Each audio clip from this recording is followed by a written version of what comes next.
FIR કરી ત્યારે એવું કહેવામાં આવ્યું કે ઉપરથી આદેશ હતો, જેલમાં પૂર્યા ત્યારે એવું કે ઉપરથી આદેશ છે.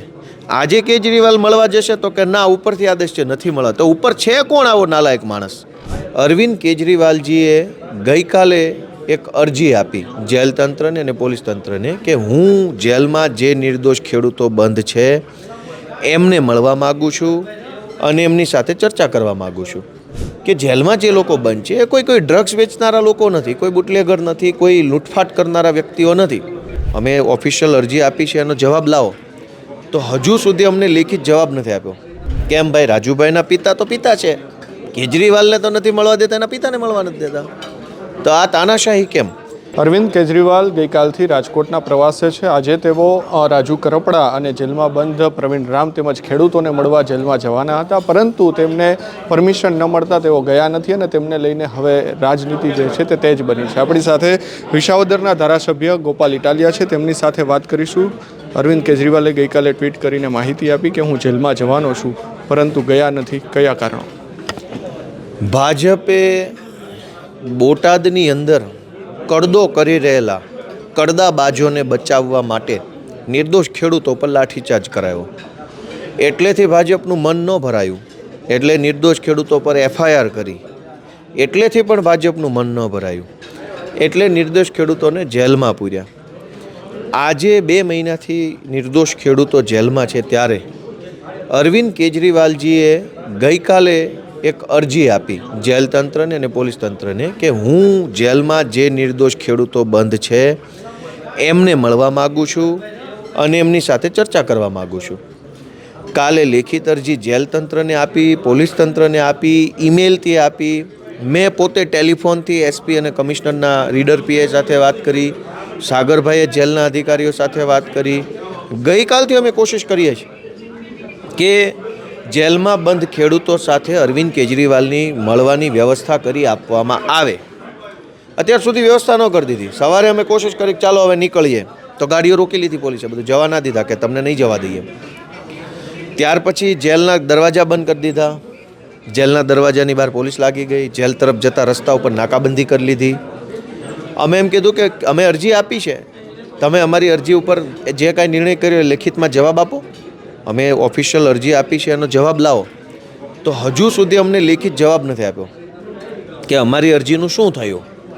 અમે એમ કીધું કે ભાઈ તમે ના પાડો છો તો તમારી પાસે કોઈ કારણ હશે ના પાડવાનું, કોઈ વાત હશે, કોઈ મુદ્દા હશે તો લખીને આપો કે આટલા આટલા મુદ્દાસર અમે તમને જેલમાં નહીં મળવા દઈએ. લખીને પણ આપતા નથી. કુલ મળીને ગુજરાતના નિર્દોષ ખેડૂતો અને અરવિંદ કેજરીવાલ મળી ન શકે એવી દાદાગીરીવાળી કામગીરી આજે ભાજપના ઇશારે થઈ રહી છે.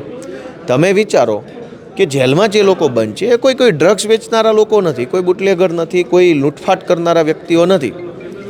એણે તો ગુજરાતના ખેડૂતો માટે અવાજ ઉઠાવવાનું હિંમતવાળું કામ કર્યું.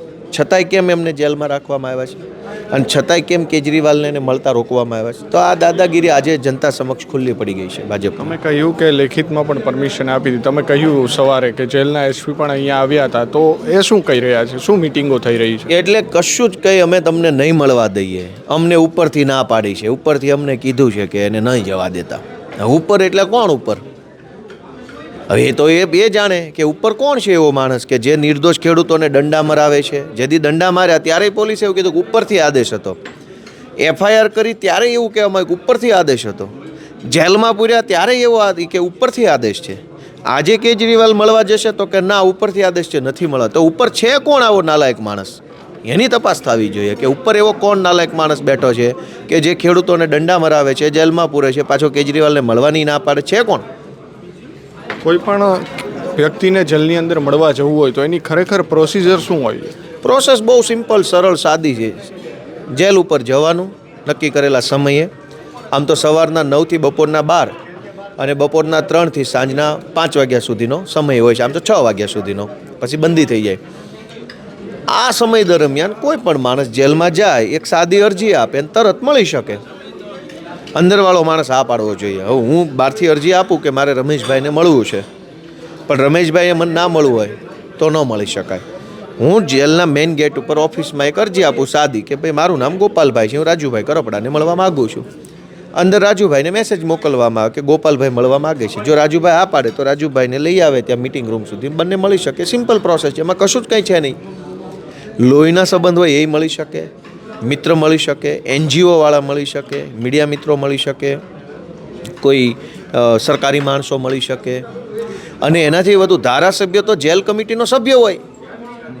દરેક ધારાસભ્યની જેલની કમિટી હોય, એનો તો એ સભ્ય હોય છે ધારાસભ્ય. હું તો ધારાસભ્ય છું, એને તો સરકારી હોદ્દો છે, છતાંય નથી મળવા દીધા. રાજુ કરપડાના પિતા દ્વારા પણ મળવાની અરજી કરવા દેવામાં આવી હતી, છતાં પણ ન મળવા દીધી. રાજુભાઈના પિતાએ અરજી કરી હતી, એને મળવા નથી દીધા. કેમ ભાઈ? રાજુભાઈના પિતા તો પિતા છે, કેજરીવાલને તો નથી મળવા દેતા, એના પિતાને મળવા નથી દેતા. તો આ તાનાશાહી કેમ? ખેડૂતો જાગૃત થયા છે, ખેડૂતો અવાજ ઉઠાવતા થયા છે, તો કોના પેટમાં તેલ રેડાય છે? છેલ્લા હમણાં જોઈએ તો ગઈકાલે હળદળના ખેડૂતો જે જેલમાં હતા તે બહાર આવ્યા, તેની સાથે કેજરીવાલજી અને તમે બધાએ મિટિંગ કરી. 32 જેટલા ખેડૂતો અત્યાર સુધીમાં કદાચ બહાર આવ્યા છે. તો રાજુ કરપડાને એને ક્યાં શું પ્રોસિજર ચાલી રહી છે બહાર લાવવા માટે?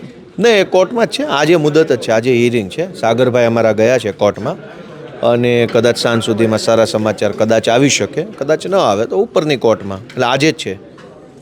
તો આ હતા આપણી સાથે વિસાવદરના ધારાસભ્ય ગોપાલ ઇટાલિયા. તેમણે પણ કહ્યું કે જે અરવિંદ કેજરીવાલને જે જેલમાં જવા નથી દીધા, તેમને લઈને આક્ષેપો કર્યા છે. ઉલ્લેખનીય છે કે હવે આ જેલમાં ન મળવા જવા દઈને લઈને રાજકારણ પણ ગરમાયું છે.